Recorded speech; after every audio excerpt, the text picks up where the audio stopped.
Halo Sobat Cuan, selamat datang kembali di Postnow, podcast dari stocknow.id yang tentunya akan menemani teman-teman semuanya dengan pembahasan yang menarik seputar dunia saham dan investasi.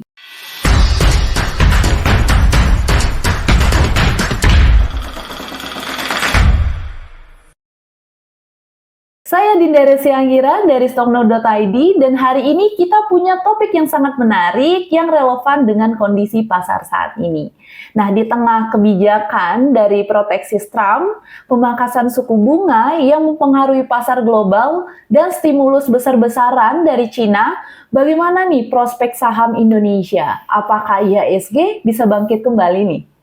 Untuk membahas ini, kita akan berbincang dengan Pak Hendra Wardana sebagai bintang tamu kita pada podcast kali ini yang tentunya akan memberikan insight mendalam tentang situasi global dan bagaimana sih dampaknya pada pasar saham kita. Jadi langsung saja nih teman-teman kita sapa. Halo Pak Hendra, gimana kabarnya Bapak? Alhamdulillah baik Mbak Dinda. Mbak Dinda gimana kabarnya? Alhamdulillah baik juga nih Sobat Cuan semuanya. Senang sekali bisa ngobrol-ngobrol pada kesempatan kali ini nih bersama Pak Hendra Wardana. Jadi mungkin tanpa berlama-lama langsung saja kita mulai ya. Mari kita langsung masuk ke topik pembicaraan kita yang pertama. Bagaimana nih Pak menurut Bapak untuk melihat IHSG yang turun signifikan sejak akhir Oktober 2024 ini Pak? Oke, Mbak Dinda, kalau misalnya kita lihat IHSG dan Sobat Cuan juga lihat IHSG, sebenarnya IHSG sempat menyentuh level tertingginya ya, di level 7.800, tapi ketika misalnya di bulan Oktober, IHSG saat ini sudah turun kurang lebih 7%.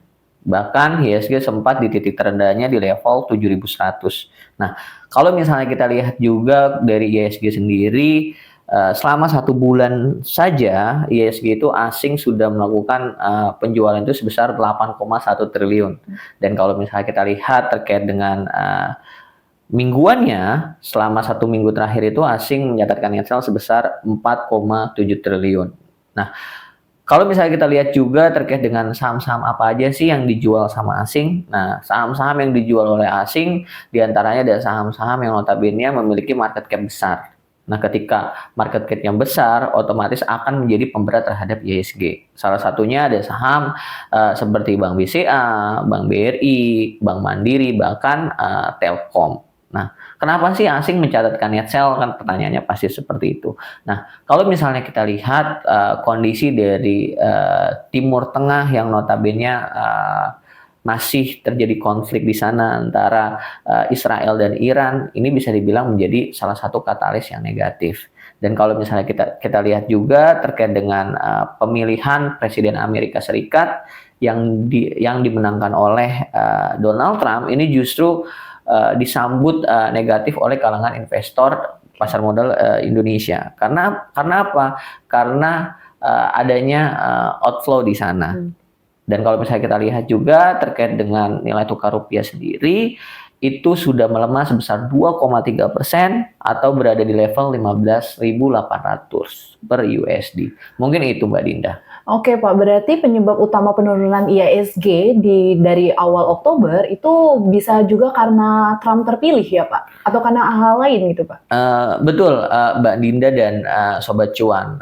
Salah satunya kalau misalnya kita lihat juga yang tadi saya bilang terlebih dahulu terkait dengan katakanlah masih panasnya atau konflik Timur Tengah antara Iran dan Israel, ini salah satu faktor, dan faktor lainnya terpilihnya Donald Trump sebagai Presiden Amerika Serikat. Karena kenapa? Karena kebijakan Trump yang notabene bisa dibilang proteksionis ini bisa membuat asing balik lagi ke negaranya mereka. Kenapa? Karena Donald Trump ini kan pebisnis yang notabene dia pengennya benar-benar menguntungkan pebisnis ini, dan investor yakin banget bahwa pertumbuhan ekonomi Amerika Serikat itu akan jauh lebih baik dibandingkan dengan sebelum-sebelumnya. Apalagi kalau misalnya kita lihat juga rencana Donald Trump mengenakan biaya impor mulai dari 10% untuk semua barang dan 60% untuk barang Cina.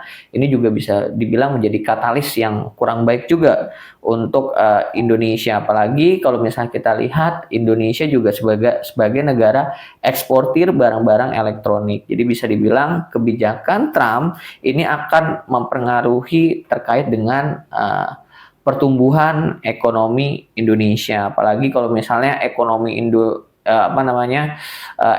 Amerika Serikat jauh bertumbuh atau GDP-nya makin tinggi, otomatis daya beli masyarakat juga akan meningkat di sana.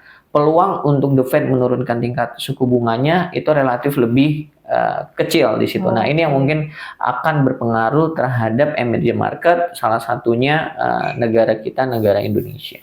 Oke, Pak. Nah, seperti tadi sudah disinggung mengenai The Fed nih, Pak. Nah, kan beberapa waktu yang lalu untuk The Fed sendiri kan juga memangkas tingkat suku bunganya itu di 25 basis poin, itu ke level 4,75%. Nah, apakah pemangkasan ini akan berdampak positif nih ke IHSG nih, Pak? Iya, sebenarnya kalau dibilang akan berdampak, sebenarnya akan berdampak secara hitung-hitungan ekonomi ya. Jadi ketika misalnya katakanlah The Fed menurunkan tingkat suku bunganya, otomatis Bank Indonesia juga akan menurunkan tingkat suku bunganya dengan harapan di sana emiten banyak melakukan ekspansi sehingga pendapatan dari perusahaannya juga akan meningkat sehingga harga sahamnya juga akan meningkat dan IHSG juga akan meningkat. Tapi kita lihat lagi faktor yang lainnya, salah satunya terpilihnya Donald Trump ya, ini akan menjadi katalis yang notabene juga kurang baik. Tapi secara ekonomi seharusnya ketika misalnya The Fed menurunkan tingkat suku bunganya, seharusnya IHSG juga akan membaik. Sekarang kan pertanyaannya, apakah ketika misalnya nanti ke depan ketika Donald Trump-nya terpilih, bagaimana The Fed menyikapi hal tersebut? Apakah ketika misalnya pertumbuhan ekonomi di Amerika Serikat katakanlah jauh lebih bertumbuh dan inflasi juga meningkat, otomatis kan The Fed di sana tidak akan menurunkan tingkat suku bunganya terlebih dahulu. Nah, ini apa yang dilakukan bagaimana yang harus dilakukan oleh pemerintah Indonesia ketika The Fed tidak menurunkan tingkat suku bunganya?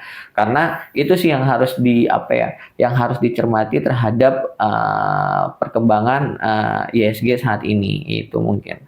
Oke, Pak. Benar banget ya, berarti kan ada potensi juga tingkat suku bunga itu akan ditahan ya, Pak, kalau melihat dari pemilihan dari Trump sendiri.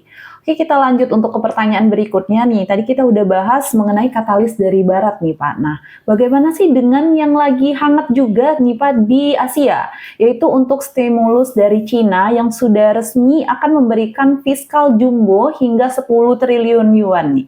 Nah, gimana nih menurut Pak Hendra? Dan dampaknya ini bagaimana Pak ke perekonomian Indonesia sendiri?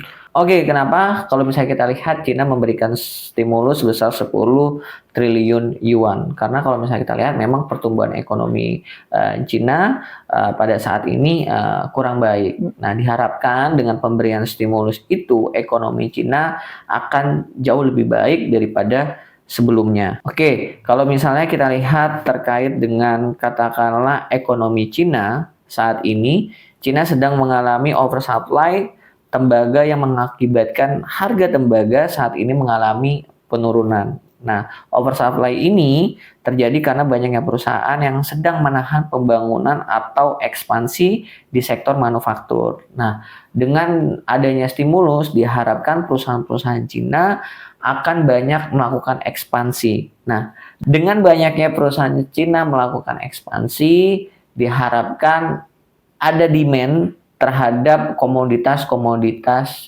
dari Indonesia, sehingga sektor-sektor komoditas diuntungkan dan pertumbuhan ekonomi Indonesia juga membaik seiring permintaan dari negara Tiongkok tersebut. Jadi mungkin itu kurang lebih Mbak Dinda sangkut pautnya terhadap perekonomian Cina yang pastinya akan berdampak terhadap perekonomian Indonesia, karena kita sama-sama tahu negara Cina ini paling suka barang-barang komoditas dari Indonesia. Apalagi batu bara yang notabene kalau misalnya kita lihat pabrik-pabrik di Tiongkok masih banyak menggunakan pembangkit dari batu bara itu sendiri, dan diharapkan ketika ekonomi Cina membaik dengan stimulus tersebut, ekonomi Indonesia juga akan berdampak positif. Oke, berarti dari stimulus Cina sendiri masih ada potensi ya untuk saham-sahamnya sendiri yang menarik, salah satunya mungkin di sektor batu bara ya Pak. Nah, untuk itu sendiri sih, kira-kira kapan nih Pak waktu yang tepat untuk investor masuk ke saham lagi nih Pak? Oke, kalau misalnya kita lihat kondisi IHSG saat ini bergerak dalam range kadang-kadang 7.200 sampai 7.300, sektor apa sih yang menarik? Nah, kalau saya lihat memang belum ada sektor yang spesifik untuk menarik dicermati. Karena kalau misalnya kita lihat sektor perbankan justru malah yang bisa dibilang menjadi sentimen yang sebagai pemberat terhadap IHSG itu sendiri. Kalau saya lebih sarankan kepada sobat cuan semuanya untuk mencermati seperti saham-saham yang lagi happening atau grup-grup saham yang lagi happening, katakanlah kayak misalnya grup Bakri.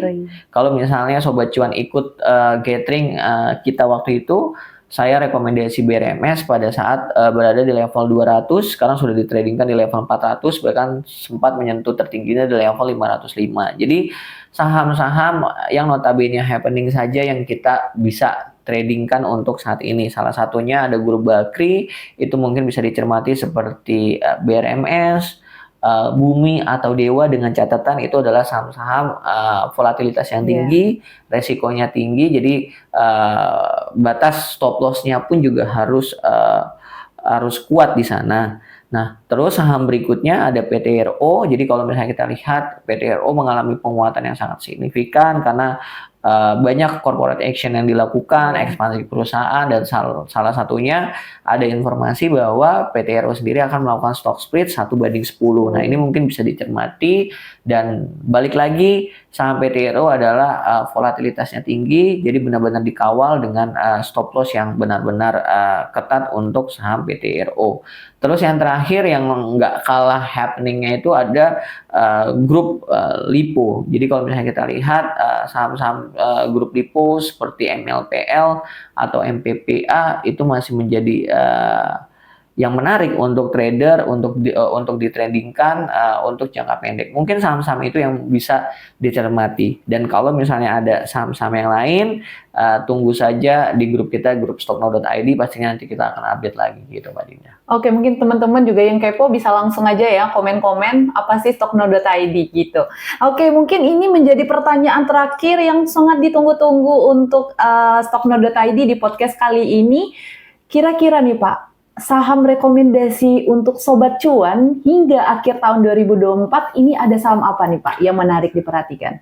Oke, kalau misalnya pada saat gathering saya sudah merekomendasikan BRML, Piva, MDK, Antam. Udah cuan ya Pak itu ya? Ya, itu udah cuan semua seharusnya gitu. Nah, saham yang selanjutnya mungkin bisa dicermati itu ada saham Pegas, karena kita sama-sama tahu harga gas dunia itu mengalami peningkatan itu sampai 70%. Dan kalau misalnya kita lihat fundamental Pegas juga masih sangat baik, jadi mungkin bisa dicermati saham Pegas dengan target resistennya untuk Pegas itu berada di level 1.600 sampai 1.700. Terus yang kedua ada saham BRIS. Kita sama-sama tahu bahwa saham BRIS ini atau saham Bank Syariah Indonesia ini adalah salah satu emiten bank syariah terbesar di Indonesia yang bisa dibilang memiliki market cap terbesar, memiliki aset terbesar, dan bisa dibilang memiliki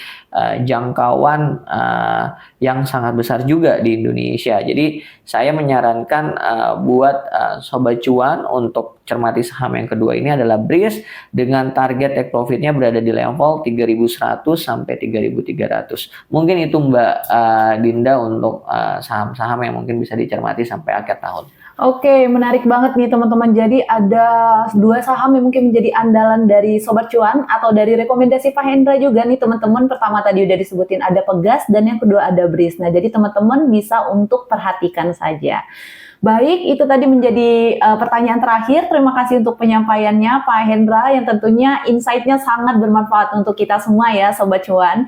Jadi Sobat Cuan, meskipun pasar saham Indonesia menghadapi berbagai tantangan seperti kebijakan proteksis dari Trump, ketegangan geopolitik di Timur Tengah, dampak dari stimulus di Cina, ada beberapa sektor dan ada beberapa saham juga yang masih berpotensi dan dapat teman-teman lirik untuk menjadi pilihan teman-teman semuanya.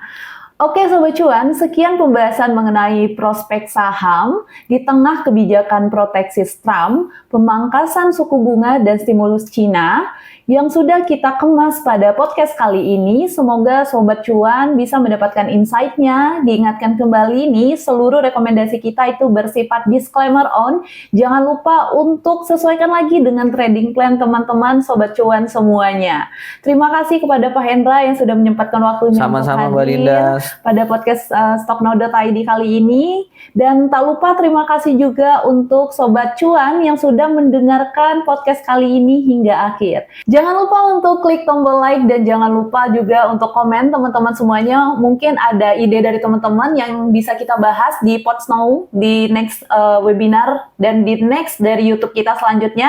Teman-teman bisa komen aja di kolom komentar nih teman-teman semuanya. Oke teman-teman semuanya, saya Dinda Resi Anggira dari Stocknow.id pamit undur diri. Salam cuan dan bye-bye.